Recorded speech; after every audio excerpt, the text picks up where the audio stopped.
শান্তি কায়েম করেছেন। জোরে বলেন ঠিক কিনা? আর পয়গম্বর দুনিয়াতে আসবে। আমেনা বলেন, দুনিয়ার মানুষ শোনো, আমার নবী আপনার আমার মতো দুনিয়াতে আসে নাই। যত মানুষ দুনিয়াতে আসছে মায়ের পেটের ব্যথা হয়েছে। জোরে বলেন ঠিক না বেটি? কিন্তু আল্লাহর নবীর মা বলেন, আমার পেটে কোনো ব্যথা হয় নাই। দুনিয়ার মায়ের পেটে যখন বাচ্চা বড় হয়, বাচ্চাও বড় হয়, মায়ের পেটটাও বড় হয়, কিন্তু আমেনার পেট বড় হয় নাই। জোরে বলেন সুবহানাল্লাহ। আমেনা বলেন, দুনিয়ার মানুষ যখন সন্তান প্রসব করে অনেকগুলো রক্ত যায়, অনেক রক্ত ব্লিডিং হয়, অনেক সময় তো বাচ্চা হতে গিয়ে ব্লিডিং হতে হতে মা তো মারাও যায়। এমন ইতিহাস আছে না নাই? এই তো কিছুদিন আগে আমাদের শেরপুরে খোয়ারপাড় মসজিদের ইমাম সাহেবের স্ত্রী মারা গেল। এ মুসলমান, বাচ্চা হতে গিয়ে কত সন্তান মারা যায়, কত মা মারা যায়। আমেনা বলেন, কলসে কলসে রক্ত মানুষের বের হয়, কিন্তু আমার সন্তান যখন দুনিয়ার থেকে বের হইল, এক ফোঁটা রক্ত আমার শরীর থেকে বের হয় না। দুনিয়ার মানুষগুলো যখন জন্মগ্রহণ করে, ও ভাই, কারো মাথা আগে আসে, কারো বা পা আগে আসে। কথা বলেন ঠিক না বেশি? টেনে টেনে বের করা লাগে। এখন তো আবার আরেকটা শুরু হয়ে গেছে, টানাও লাগে না, কিছু করা লাগে না, খালি করে কাটো। কি করো? কাটে, কেটে কেটে বের করে। এরে মুসলমান, আমেনা ডাক দিয়ে বলেন, আমার সন্তান যখন বের হলো আমি টেরই পাই নাই। সুবহানাল্লাহ বলেন। শুধু তাই নয়, আমেনা ডাক দিয়ে বলে, দুনিয়ার মানুষ তো আগে পা মাথা বের হয়, কিন্তু আমার সন্তান সিজদা অবনত অবস্থায় বের হয়েছে। সুবহানাল্লাহ। রাস্তে কর। আপনার আমার সময় কেমন হয়েছে? আল্লাহু আকবার। নবীজি সিজদা অবনত অবস্থায় আসছে। দুনিয়ার সন্তানগুলো আসার পর ওয়া ওয়া করে কান্দে। কথা বলেন, কথা বলেন ঠিক না বেশি? এরে মুসলমান, কিন্তু আমার নবী যখন আসছে ওয়া ওয়া করে কান্দে নাই।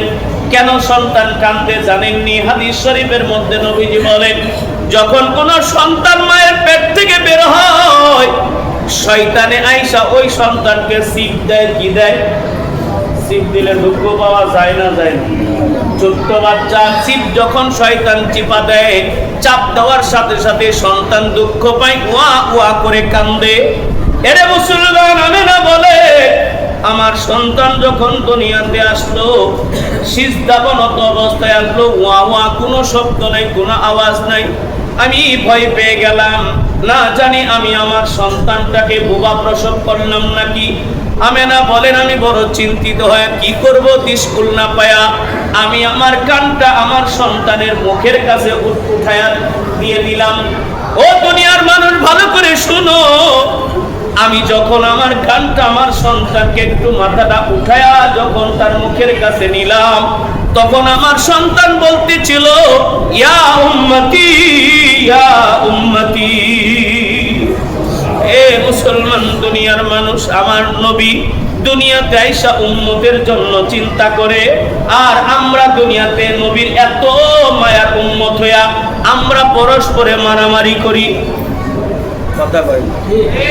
হ্যাঁ, কি করি? মারামারি করি। এখন তো 12ই রবিউল আউয়াল নিয়ে আরেক মারামারি। কথা কই?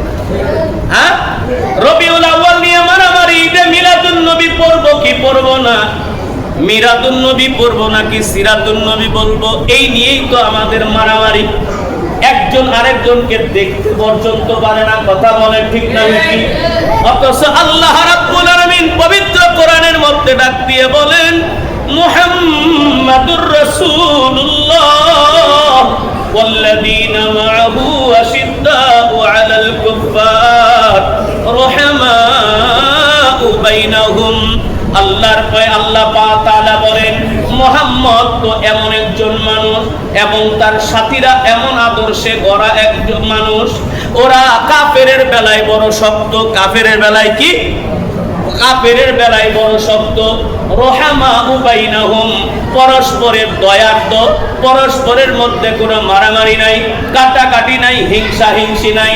পরস্পরের মতবিরোধ থাকবেই, কিন্তু এই মতবিরোধের কারণে মারামারি করে না। এ মুসলমান, তুমি কেমন তোমার আমার মতের মিল না হইতে পারে, মতের মিল জীবনে হইতো না, এটা সম্ভব কথা বলে না। সবার মত কি একমত হবে? সবার মত একমত হইলে বাংলাদেশে এত দল কে লেগে কথা বলে? খালি অন ইসলামী দলও না, ইসলামী দল কি একটা নাকি? 57টা ইসলামী দল আছে। কয়টা? 57টা ইসলামী দল। বুঝা গেল মতের কি নাই। আচ্ছা, মতের মিল থাকবে না এটাই স্বাভাবিক, কারণ আপনার ঘরেই তো মতের মিল নেই। কি বুঝে নাই? নিজের ঘরেই কি মতের মিল নাই? একজনে পুলা করে আওয়ামী লীগ, বাপে করে বিএনপি, বউ করে জামাত ইসলামী কথা, আরে পুলা করে ইসলামী আন্দোলন, আরে পুলা করে কমিউনিস্ট। তো ঘরের মধ্যেই তো কি নাই, মিল নাই। যাদের জন্য আপনি এত কষ্ট করে খাওয়াচ্ছেন, আপনার ঘরের মধ্যেই তো মিল নাই, তো আরেক পুলার সাথে আপনার মিল হবো কেমনে? মিল হবে না। তাই বলে কি অমিল হলে মারামারি করব, কাটাকাটি করব, গালাগালি করব? এটা কোন ইসলামের আদর্শ হইতে পারে? আদর্শ হইতে পারে না। আমি এটা বিশ্বাস করি না। মতের মিল তো থাকবে না, অমিল থাকবে, তারপরেও আমরা ইসলামের জন্য দ্বীনের খাতিরে, নবীর খাতিরে আমরা একমত। কথা কয় না? কথা কয় না? একমত। খবরদার এগুলো নিয়ে বাড়াবাড়ি করবেন না। অন্তত আমি যতদিন এই মসজিদে থাকবে এগুলো নিয়ে বাড়াবাড়ি করবেন না। নবী নূরের না মাটির, এই নিয়ে মারামারি করবেন না। কথা কয় না? যে নূরের মানে, যে মাটির মানে, হেরে হে কাফের কয়, হে হেরে কাফের কয়। কথা কয় না? হে হেরে ইহুদির দালাল কয়, হে হেরে ইহুদির দালাল কয়। কেন এগুলো কেন বলবে? নবী মাটির না নূরের, এটা নিয়ে আপনি মারামারি করবেন কেন? কি জন্য মারামারি করবেন? আমি ইমাম হিসাবে বলতে পারি, নবী মাটির তৈরি মানুষ প্রমাণ করার জন্য আমার কাছে 20টার উপরে দলিল আছে। আবার নবীকে নূর বলতে গিয়ে আমার কাছে 20টার উপরে দলিল আছে। তো দলিল তো দুনো দিকে আছে। তা আমি তাই কি বলবো, ওরে কাফের, ওরে কাফের বলবো? এটা কখনো ঠিক নয়। এ কথা বিশ্বাস করেন, আমার নবীকে আল্লাহ যেভাবে বানাইলে তার মর্যাদা থাকবে, আল্লাহ তাকে সেইভাবেই বানাইছে। কথা বুঝেন না? যেভাবে নবীর মর্যাদা থাকবে, যেভাবে বানাইলে আল্লাহ খুশি হবে। কারণ নবীকে তো আমি আপনি বানাই নাই, বানাইছেন কে? আল্লাহ বানাইছেন। আল্লাহ তার হাবিবকে বানাইছেন। আরে আমার নবীর দামই তো আপনি চিনেন না। কি দাম আমার নবীর দাম, এটাই তো আপনি চিনেন না। কি মাটি আর নূর নিয়ে আপনি কইরা আছেন? কথা কয় না? আমার নবীর দাম আছে না নাই? হাদিসে আসছে, হযরতে আদম আলাইহিস সালাতু ওয়াস সালাম একটা অপরাধ করছিলেন, ভুলে একটা অপরাধ করে ফেলাইছিলেন। আল্লাহ বলেছিল, লা তাকরাবা হাদিহিস শাজারাতা ফাতাকুনা মিনাজ জালিমিন। হে আদম, পুরা দুনিয়ার মধ্যে তুমি আসমানের ভিতরে যা আছে তা নিয়ে তুমি খাও, যা মনে চাই সেগুলো তুমি দেখো, ভক্ষণ করো। খবরদার ওই গাছটার কাছে যাইও না, ওই গাছটার কাছে যাইবা না। ফল খাইতে নিষেধ করে নেই, বলছো ওই গাছের কাছেই। আচ্ছা, যাবার যদি নিষেধ করে, খাবার কি প্রশ্ন আসে? যাইতেই নিষেধ করছে, যাবা না। লা তাকরাবা হাদিহিস শাজারাতা, লা তাকুল বলে নাই যে তুমি ওই গাছের ফলটা খাইও না, কয় লা তাকরাবা হাদিহিস শাজারা, ওই গাছের কাছেও যাইও না, নিষেধ করেছিলেন। আদম আলাইহিস সালাতু ওয়াস সালাম যেভাবে হোক না কেন, শয়তানের ফুসলানোর কারণে শেষ পর্যন্ত আল্লাহর কথাটা অমান্য করে ফেললেন। ওই গাছের ফলটা খেয়ে ফেললেন। মুসলমান, আমার আল্লাহ বেজার হয়ে গেলেন। খাওয়ার সাথে সাথে মুসলমান তার দুইজনের, আদম এবং হাওয়ার শরীরের পোশাকগুলো খুলে গেল। সঙ্গে সঙ্গে আদম আলাইহিস সালাতু ওয়াস সালাম গাছের পাতা দিয়ে লজ্জাস্থানকে ডাকলেন। হযরতে হাওয়া আলাইহা সালাতু ওয়াস সালাম গাছের পাতা দিয়া লজ্জাস্থান বুকগুলোকে ঢেকে নিলেন। হযরত আদম সেই সময় 3টা পাতা ব্যবহার করেছিলেন। আল্লাহ তাআলা পছন্দ করে 3টা পাথর, এই 3টা পাঁচ কি বলে, পাতার বদৌলতে মানুষ যখন মারা যাবে, মারা যাওয়ার সময় 3টা কাপড় দিয়ে তারে দাফন করতে হয়। আর মহিলার কয়টা? 5টা। কেন? ওই যে যখন কাপড় খুলে গিয়েছিল, 5টা পাতা তিনি ব্যবহার করেছিলেন। ওই 5টা পাতার কারণে আল্লাহ তাআলা মরার পর মহিলাদের জন্য 5টা কাপড়ের ব্যবস্থা করে দিয়েছেন। সুবহানাল্লাহ বলে। মুসলমান বন্ধুরা রে আমার, আদম আলাইহিস সালাতু ওয়াস সালামকে আল্লাহ তাআলা বের করে দিলেন এক জায়গায়, শ্রীলঙ্কার সিংহল প্রদেশে দিয়ে দিলেন। কেউ কেউ বলেন ভারতের সিংহল প্রদেশ তখন ছিল, সেখানে দিয়ে দিলেন। হাওয়া আলাইহা সালাতু ওয়াস সালামকে আল্লাহ তাআলা জেদ্দায় পাঠায়া দিলেন। মুসলমান বন্ধু দুইজনে দুই প্রান্তে থাকে। দেখতে দেখতে তারা কাঁদতেছে, কাঁদতে কাঁদতে চোখের পানি শুকায় রক্ত পড়া শুরু হয়ে গেছে। দেখতে দেখতে 350 বছর চলে গেছে। জুড়ে বলেন কত বছর? 350 বছর পর্যন্ত পৌঁছে গেছে মুসলমান। এবার আদম আলাইহিস সালাতু ওয়াস সালাম সিজদায় পড়ে গেছে। সিজদায় পড়ার সাথে সাথে আল্লাহ রাব্বুল আলামিনের একটা জান্নাতের দৃশ্য তার সামনে মনে পড়ে গেছে। দৃশ্যটা দেখার পর, মনে পড়ার পর আদম আলাইহিস সালাতু ওয়াস সালাম আল্লাহর কাছে দোয়া করলেন, মালিক তুমি আমারে মাফ করবা না? তোমার কাছে একটা আবেদন। আরশের গেটের মধ্যে একটা কালেমা দেখেছিলাম, লা ইলাহা ইল্লাল্লাহু মুহাম্মাদুর রাসূলুল্লাহ।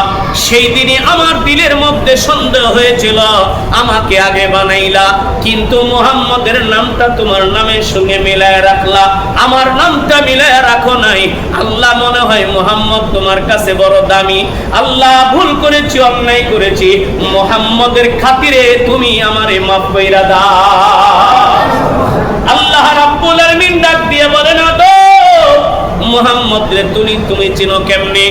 আল্লাহ তুমি আমারে বানায়া যখন রূহটা দিয়েছো, রূহটা দেওয়ার পর যখন আমি দাঁড়ায় গেছি আরশের মধ্যে এই কালেমাটা দেখছিলাম, তখনই আমার বিশ্বাস হয়েছে মুহাম্মদ তোমার বড় কাছের লোক, মুহাম্মদ তোমার বড় প্রিয়। আল্লাহ ওই মুহাম্মদের উসিলা দিয়ে চাই তুমি আমারে মাফ করে দাও। আল্লাহ ডাক দিয়ে বলে, 350 বছর কাজছস, ক্ষমা চাইছস, আমি মাফ করি নাই, আমার বন্ধুর উসিলা নিয়েছো, আমি আল্লাহ তোকে মাফ কইরা দিলাম। এ মুসলমান, আমার নবীর দাম আছে না নাই? আপনি নবীর নিয়ে মারামারি করেন কেন? এইটা পছন্দনীয় না। কথা বলেন ঠিক না বেটি? মিলাদুন নবীও আছে, সিরাতুন নবীও কথা কর। মিলাদুন নবী মানে নবীর জন্ম। আচ্ছা, নবীর কি জন্ম হয় নাই? কথা বলেন। এটা অস্বীকার করার কোন সত্যিকার বাপের আছে? নবী তো জন্মগ্রহণ করছি, সুতরাং নবীর জন্মগ্রহণটাকেই বলা হয় মিলাদুন নবী। যারা বলেন কি মিলাদুন নবী। আবার নবীর পুরা জিন্দেগীর চরিত্র, আখলাক, এটার নাম হলো সিরাতুন নবী। তাহলে বলেন মিলাদুন নবীও দরকার? হ্যাঁ, এখন আপনি মিলাদুন নবী মানতে যায় সিরাতুন নবীরে কবর দেন, এটা হইল? আমি ওয়াজে গেছিলাম আজ থেকে 5-7 বছর আগে, এই বগুড়া সারিয়াকান্দিতে। আমি উত্তরাতে এক মাহফিল করছি। মাহফিল করার পর ওই লোকটা আমার খুব পছন্দ করছে। 3-4টা মাহফিল শোনার পর আমার প্রতি তার ভক্তি এসে গেছে। উনি আমাকে দাওয়াত দিলেন, হুজুর আমার বাড়িতে একটা মাদ্রাসা আছে, হাফেজি মাদ্রাসা, আপনারে সেখানে নিয়ে যাব, আপনি আমার দাওয়াতটা গ্রহণ করবেন। মাশাআল্লাহ, আমি গ্রহণ করলাম। আমি গ্রহণ করে তার সাথে গেলাম। নিয়ে যাওয়ার পর আমারে খাওয়ানোর আগে দিয়ে বলতেছি কি জানেন, হুজুর আপনি কি বিষয়ে আলোচনা করবেন? আমি বললাম আমি তো মাদ্রাসার বিষয়ে আলোচনা করব, কোরআন নিয়ে আলোচনা করব। কয় না হুজুর, এই আলোচনা করা চলবে না। আমি কি করা লাগবে? কয় আজকে আপনি মিলাদুন নবীরে জিন্দা করবেন, সিরাতুন নবীরে কবর দিবেন। কত বুকার ঘরে বুকা, চিন্তা করে। মিলাদুন নবীরে কি করবেন? জিন্দা করবেন, সিরাতুন নবীরে কবর দিবেন। আমি বললাম, আমি মনে মনে করলাম এর মতো মূর্খ মানুষ মনে আল্লাহর জগৎ আর এটাও নেই। কারণ আমার মিলাদুন নবীও দরকার, আমার সিরাতুন নবীও দরকার। কোনটারই আমি কম দৃষ্টিকোণ তো দেখতে পারি না। কথা বলে না, কথা বলে। কিন্তু এখানে একটা কথা আছে, সিরাতুন নবী নিয়েও বাড়াবাড়ি করা যাবে না, মিলাদুন নবী নিয়েও কি করা যাবে না? বাড়াবাড়ি করা যাবে না। মিলাদুন নবী নিয়ে আমাদের দেশে কিছু বাড়াবাড়ি হয়। কি হয়? বাড়াবাড়ি হয়। বাড়াবাড়ি করেন, রেলি বের করেন, করেন, কিন্তু মিলাদুন নবীর নামে যেই সমস্ত জিনিসগুলো করা হয় এগুলো বর্জন করা দরকার। আপনারা দেখবেন ঢাকাতে বাস সাজায়া, পিকআপ সাজায়া, ওই মাঝখানে এক পীর সাহেব দাঁড়ায় থাকে, পীর সাহেব দাঁড়ায় থাকে, এমন ভাবে সাজায় মনে হয় বিয়ে করবার যাইতেছে। কথা বুঝে নেই, নবীর সুসংবাদ করবেন ওই বেটাকে, ওই বেটা খারাই আছে কেন? কথা কয় না, কথা কয়। নবীর জুলুস করতেছেন, ওই বেটার জুলুস করতেছেন, বুঝেন? তাহলে বাড়াবাড়ি করা যাবে না। কথা বলেন, কি করা যাবে না? বাড়াবাড়ি করা যাবে না। নবী করিম সাল্লাল্লাহু আলাইহি সাল্লামকে জিজ্ঞেস করা হয়েছিল, ইয়া রাসূলুল্লাহ, আপনি সোমবারে রোজা রাখেন কেন? নবীজির চিরজীবনের অভ্যাস ছিল সোমবারে কি রাখতেন? রোজা রাখতেন। নবীজিকে জিজ্ঞেস করে, ইয়া রাসূলুল্লাহ, আপনি সোমবার রোজা রাখেন কেন? নবীজি বলেন, আমি সোমবারে রোজা রাখি এই জন্যে আল্লাহ তাআলা এই দিনে আমাকে দুনিয়াতে পাঠাইছে। আমি আল্লাহ শুকরিয়া আদায় করে কি রাখি? কথা কয়। নবী রাখলেন রোজা রাইখা, আপনি আইলেন দুনিয়ার খাওয়া খাইয়া। কথা কয়। নবী নিজের জন্মদিন পালন করে কি কইরা? রোজা রাইখা। আপনি কি করেন? দুনিয়ার বুড়ি বড় করার লাগে নাকি? তো নবীর আদর্শ ধরেন, কারণ নবীর আদর্শের মধ্যেই তো মুক্তি।